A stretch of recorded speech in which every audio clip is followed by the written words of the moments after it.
Un contrôle par des agents de sécurité à l'entrée de certains lieux.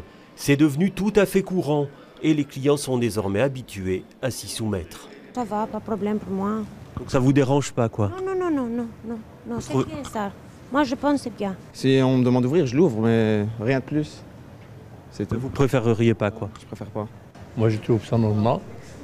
Oh, qu'est-ce que ça peut me faire de montrer mon sac?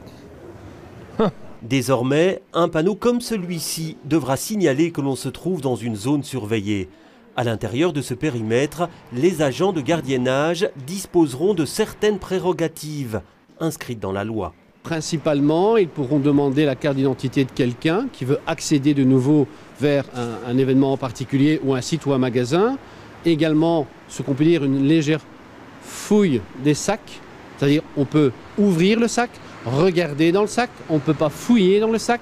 Tout ceci cadre dans des mesures de sécurité visant à sécuriser les lieux. Un particulier pourra toujours refuser de se soumettre à ce contrôle, mais dans ce cas, l'agent de gardiennage pourra lui interdire l'accès des lieux.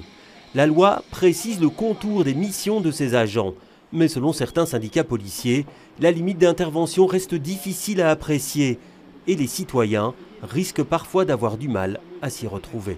Ça reste compliqué parce qu'on voit qu'au fur et à mesure, même en partie sur la voie publique, différents acteurs avec différentes prérogatives sont présents. Et donc, nous pensons que le citoyen, à la longue, ne va plus s'y retrouver. Et c'est un peu notre crainte actuellement. Les nouveaux panneaux indiquant l'entrée et la sortie d'une zone surveillée entrent en vigueur dès le 1er décembre. Ils seront installés progressivement.